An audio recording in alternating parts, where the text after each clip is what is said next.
Olá, pessoal. Sou a professora Maria Daniele e irei ministrar para vocês o módulo Físico-Química de Biomoléculas.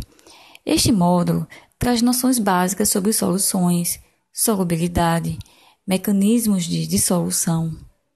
Dentro deste módulo, irei destacar os principais fatores que influenciam a solubilidade, bem como o que são soluções saturadas, insaturadas e supersaturadas. Neste contexto, é importante uma revisão sobre as principais unidades de concentração. Em adição, veremos também o uso de técnicas espectrofotométricas como ferramentas para elucidar concentrações de soluções, controle de qualidade e análises dinâmicas. Na aula de hoje, veremos a introdução às soluções, tendo-se uma breve introdução, definições e terminologias.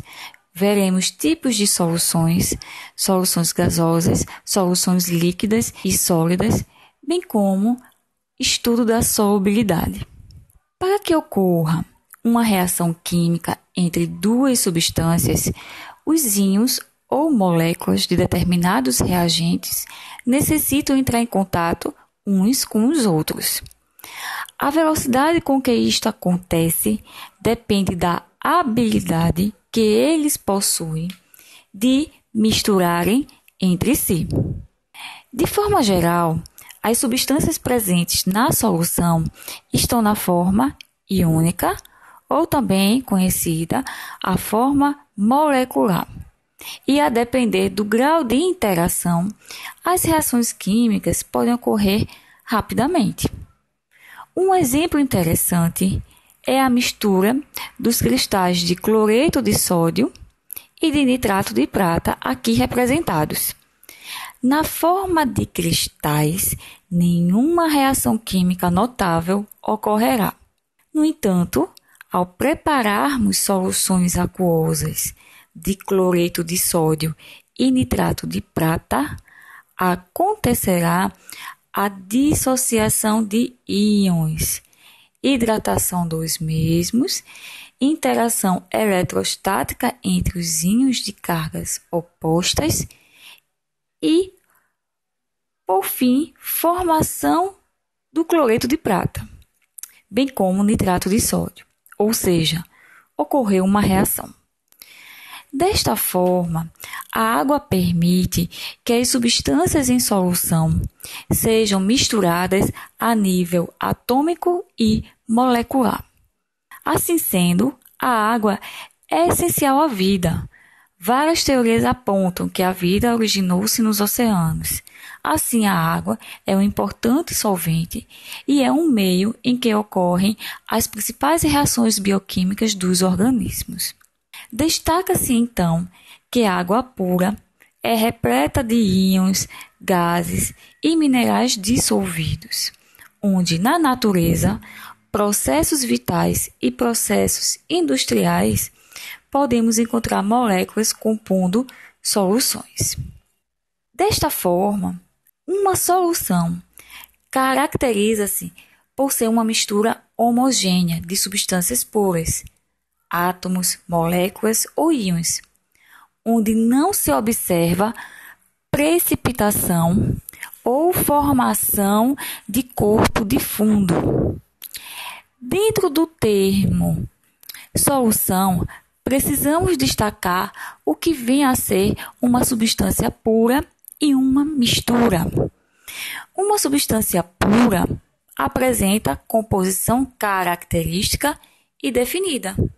Exemplos clássicos: o sal, cloreto de sódio, o ferro, o açúcar, o oxigênio. Já uma mistura caracteriza-se por ser composta de duas ou mais substâncias diferentes presentes em um mesmo sistema. Por sua vez, as misturas podem ser classificadas em dois grandes grupos: misturas ditas homogêneas e heterogêneas. O solvente é um dos componentes da solução, estando em maior quantidade as partículas do soluto dispersas no mesmo. A água é considerada o solvente universal. Consequentemente, o soluto é o elemento que está em menor quantidade na solução. A concentração do soluto representa a proporção entre soluto e solvente numa dada solução.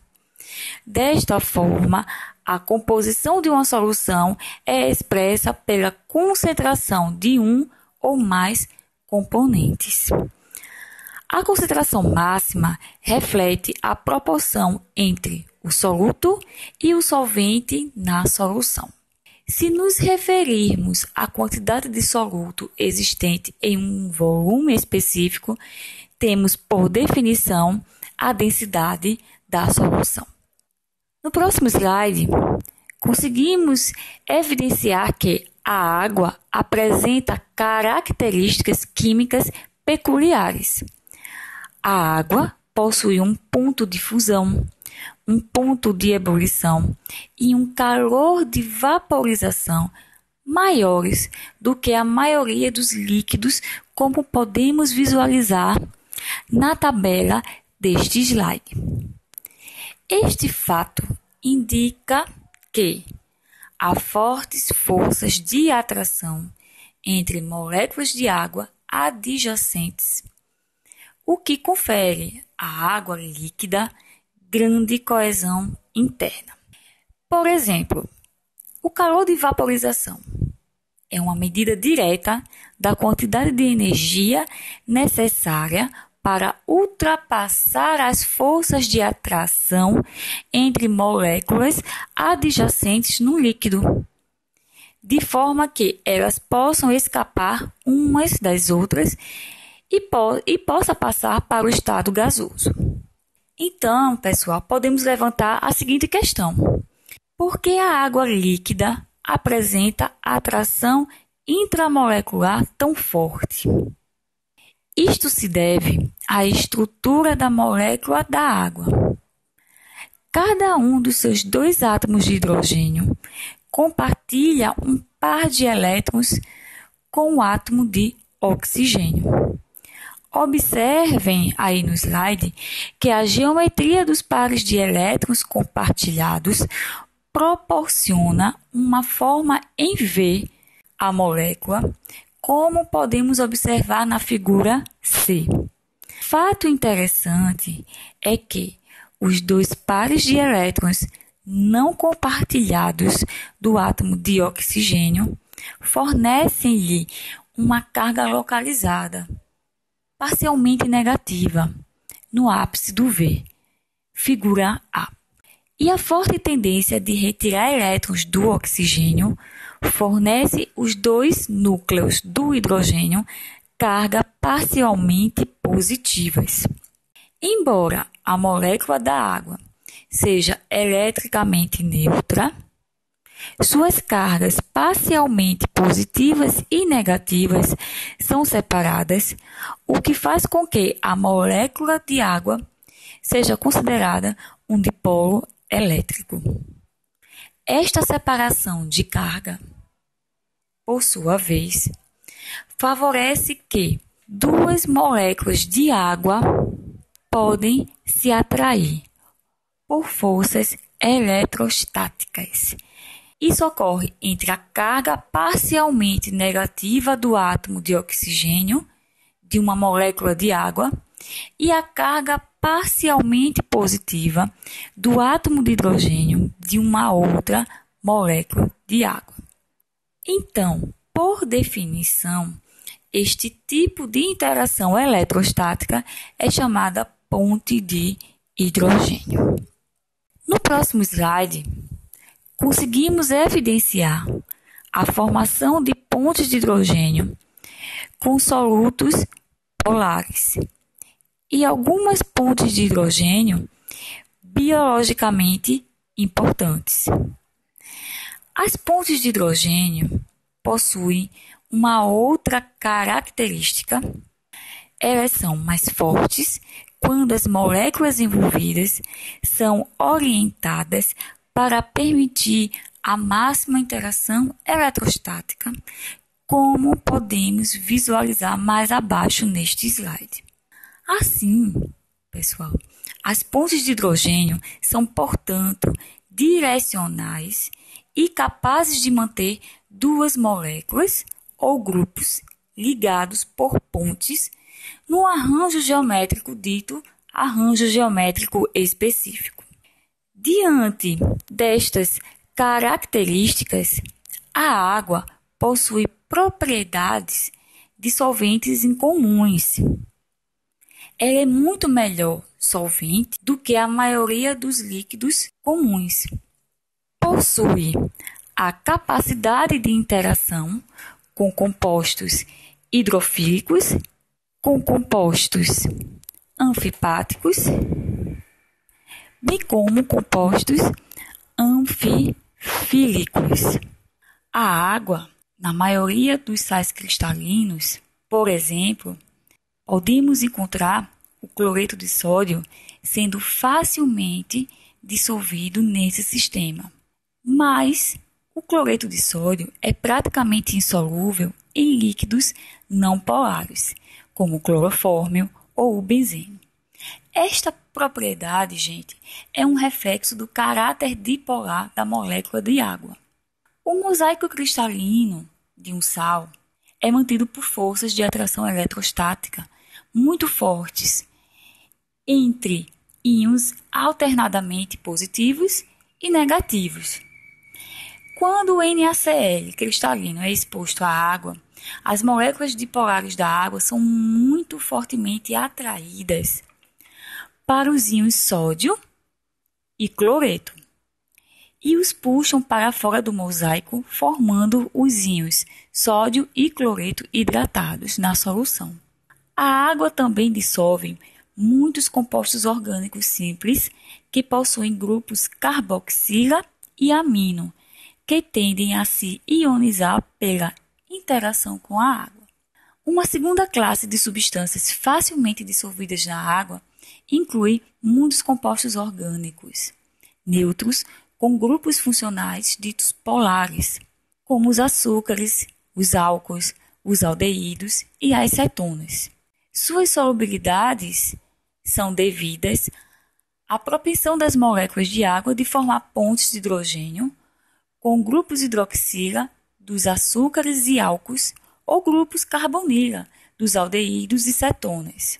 Uma outra classe de substância que pode ser dispersa pela água inclui aquelas com grupos tanto hidrofóbicos, os quais não têm afinidade por água, quanto os elementos hidrofílicos que têm afinidade por água, frequentemente chamados de compostos ditos anfipáticos. Tomando um exemplo simples, o sal de ácido graxo de cadeia longa, o ácido oleico, pelo fato dessa longa cadeia hidrocarbonada ser hidrofóbica e intrinsecamente insolúvel em água, há pouca tendência para o oleato de sódio se dissolver na água na forma de uma solução molecular verdadeira. Entretanto, gente, ele facilmente se dispersa na água, formando agregados chamados micelas, onde os grupos hidrofílicos carboxila do oleato, carregados negativamente, são expostos e interagem com a fase aquosa. E as cadeias hidrocarbonadas não polares e, por fim, hidrofóbicas são escondidas dentro da estrutura, como visualizado na figura deste slide. As micelas podem, então, conter centenas ou milhares de moléculas denominadas de sabão. Tais micelas de sabão permanecem uniformemente suspensas na água pelo fato de serem todas carregadas negativamente e, portanto, tenderem a se repelir. A água com sabão, no geral, tende a ser turva, pelo fato desses sistemas serem relativamente grandes e dispersarem a luz. A localização interna característica dos grupos não polares em tais micelas é o resultado da tendência das moléculas de água circunvizinhas formar pontos de hidrogênio entre elas e assim se associar com os grupos carboxila hidrofílicos. Isso faz com que tenhamos o estabelecimento de caudas hidrocarbonadas voltadas para o interior da micela, onde elas não terão contato com a água. Desta forma, a água gosta da água e dos grupos carboxila muito mais do que as cadeias hidrocarbonadas, que não conseguem formar pontes de hidrogênio. Usamos o termo interação hidrofóbica para nos referir à associação das partes hidrofóbicas das moléculas anfipáticas dentro de tais micelas. No entanto, gente, é a tendência das moléculas de água circunvizinhas formar pontes de hidrogênio entre si que fornece a força motriz para a formação e estabilização das micelas. Os fosfolipídios e as proteínas, bem como ácidos nucleicos, estão entre muitos componentes celulares que são ditos anfipáticos e tendem a formar estruturas onde as partes não polares hidrofóbicas estão escondidas na água. Esses arranjos micelares das moléculas lipídicas anfipáticas formam a base das famosas membranas biológicas. A partir do exposto, podemos destacar as principais funções da água, de modo que a água pode atuar no transporte de substâncias, ela pode facilitar reações químicas, participar da termorregulação, atuar como agente lubrificante, participar de reações de hidrólise, do equilíbrio osmótico, do equilíbrio ácido-base, além de participar da formação de soluções ditas soluções líquidas. No próximo slide, podemos destacar como principais tipos de soluções as soluções ditas soluções sólidas, soluções líquidas e soluções gasosas. As soluções sólidas podem ser de dois tipos: solução sólida substitucional ou solução sólida intersticial. O primeiro tipo de solução sólida, de forma geral, exibe uma estrutura do tipo cristalina, que apresenta regularidade estrutural. No entanto, essa estrutura foi feita ao acaso ou pela existência de partículas diferentes que ocupam os pontos do retículo. No segundo tipo de solução sólida, átomos diferentes, íons ou moléculas, ocupam os vértices e fissuras ou até mesmo interstícios no retículo hospedeiro. A preparação de uma solução sólida pode ser feita fundindo-se dois sólidos e depois resfriando essa mistura, ou até mesmo através da utilização de um solvente no qual se possa dissolver ambos os sólidos e assim posteriormente promover a evaporação deste solvente. Dentre os exemplos de soluções sólidas podem ser verificados nos processos industriais, formação de aço, as ligas metálicas, bronze, cobre, estanho, latão, cobre e zinco, etc., bem como em semicondutores.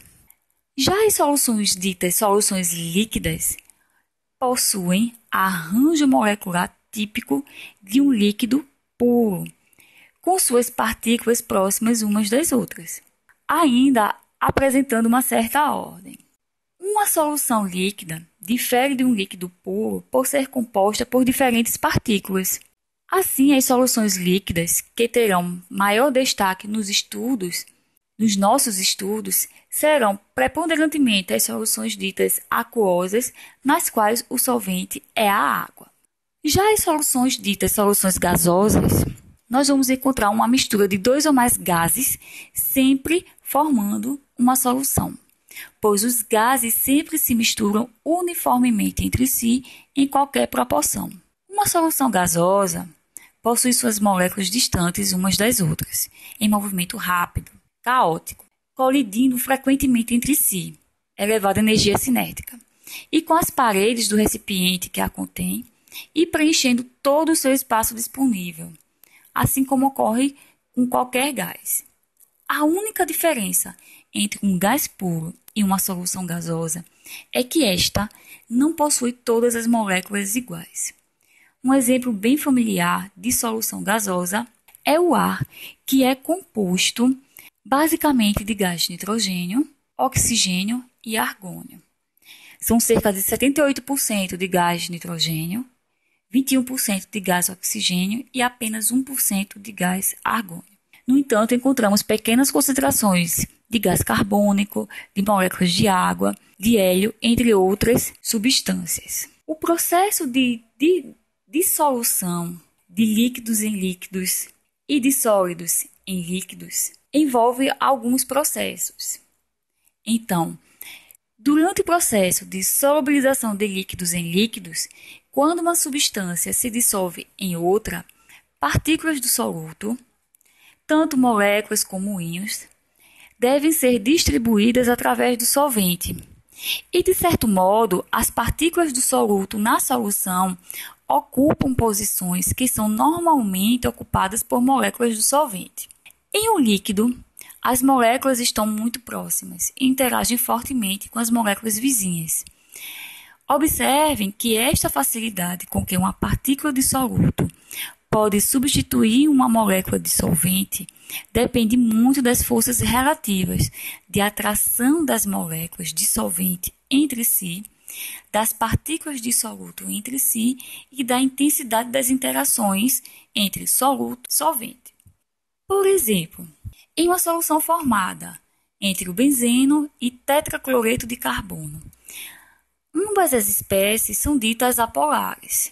Portanto, experimentam apenas forças do tipo London, relativamente fracas. Desta forma, a intensidade das forças atrativas entre pares de moléculas de benzeno e entre pares de moléculas de tetracloreto de carbono são praticamente de mesma intensidade que entre moléculas de benzeno e tetracloreto de carbono. Por essa razão, moléculas de benzeno podem substituir com facilidade moléculas de tetracloreto de carbono em solução. Como consequência, estas duas substâncias são completamente miscíveis entre si, sendo solúveis em qualquer proporção. Quando duas substâncias ditas polares, como o etanol e a água, por exemplo, são misturadas, temos uma outra situação na qual as forças de interação soluto-soluto são de intensidade comparável às forças atrativas solvente-solvente, em que as moléculas de soluto e solvente vão interagir entre si fortemente umas com as outras. Assim sendo, há condição para que as partículas do soluto possam prontamente substituir as partículas do solvente. E por essa razão, a água e o etanol são ditos, então, miscíveis entre si. Entre os dois extremos de completa miscibilidade analisada, o benzeno, com tetracloreto de carbono, e a água com etanol, observamos que temos muitas substâncias que são apenas parcialmente solúveis entre si. Um fato interessante é a imiscibilidade entre o tetracloreto de carbono e a água, devido às naturezas químicas totalmente diferentes. No próximo slide, quando avaliamos a solubilidade de sólidos em líquidos, podemos destacar que, quando um sólido se dissolve em um líquido, fatores um pouco diferentes devem ser considerados. Em um sólido, as moléculas ou íons estão arrumados em um arranjo muito regular e as forças atrativas estão no seu máximo. Em princípio, as partículas do soluto entram em contato numa solução e as forças de atração soluto-solvente deverão então ser suficientemente fortes para superar as forças atrativas que mantêm o sólido ligado. Observem que nos cristais moleculares, estas forças atrativas são relativamente fracas, sendo do tipo dipolo ou de London, e são mais facilmente superadas. Substâncias cujos cristais estão ligados por forças de London serão, portanto, dissolvidas em apreciável extensão em solventes ditos solventes apolares. Eles não são solúveis em elevado grau em solventes polares, pela mesma razão que os líquidos apolares não são solúveis em solventes polares. O que isso significa, pessoal? Significa que as moléculas de solvente polar atraem-se muito fortemente para serem substituídas por moléculas pelas quais são apenas fracamente atraídas. Como exemplo, o iodo sólido, que é formado de moléculas de iodo apolares e apreciavelmente solúvel em tetracloreto de carbono. No entanto, apenas ligeiramente solúvel em água. Cada um desses sistemas fornecem uma visualização diferente da solução.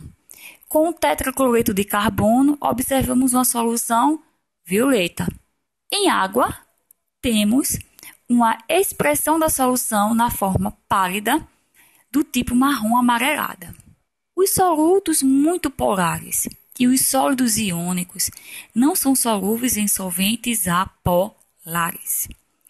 Observem que as fracas interações soluto-solvente, comparadas às atrações entre as partículas do soluto, não são suficientemente fortes para desfazer a rede. Desta forma, sólidos iônicos, em particular, estão ligados pelas intensas forças eletrostáticas entre íons. Portanto, é necessário um solvente muito polar, como a água, para desfazer uma rede iônica.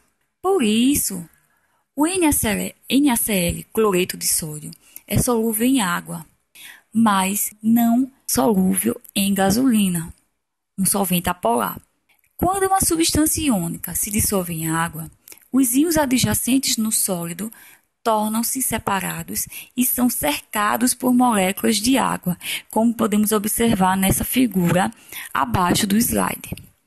Nas proximidades imediatas de um íon positivo, as moléculas circunvizinhas de água estão orientadas de tal forma que as extremidades negativas de seus dipolos apontam na direção da carga positiva. Consequentemente, cercando um íon negativo, as moléculas de água têm suas extremidades positivas dirigidas para o íon. Sendo assim, um íon preso dentro desta rede de moléculas de água vai ser considerado íon hidratado, íon solvatado. E, em geral, quando uma partícula de soluto fica cercada por moléculas de um solvente, digamos assim que está solvatado. A hidratação é um caso especial do fenômeno mais geral de solvatação. É interessante notar que a camada de moléculas orientadas que cercam um íon ajuda a neutralizar a carga do íon e serve para impedir os íons de cargas opostas de se atraírem fortemente a grandes distâncias dentro da mesma solução.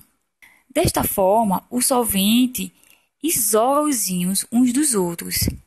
Os solventes ditos apolares não dissolvem compostos iônicos, porque tanto não podem romper uma rede iônica, como não oferecem qualquer blindagem para os íons. Desta forma, em um solvente apolar, os íons rapidamente se agregam e se separam da solução como um sólido.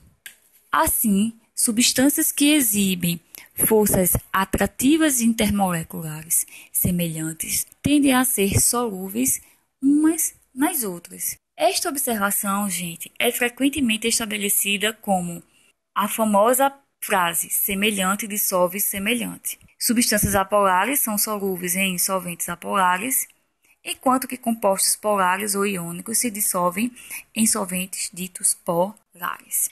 Na próxima aula, nós vamos verificar os principais mecanismos envolvidos na dissolução de soluções de líquidos em líquidos e aprofundarmos nos principais tipos de medições da concentração de uma dada solução. Com o material de estudo, é necessário o auxílio da apostila e de alguma bibliografia especializada que seja mais afim do aluno. E o acompanhamento de cada aula será realizado através de um fórum de atividades, onde então será postado uma atividade que será pontuada a posteriori. Então, obrigada pela atenção e até a próxima aula, pessoal.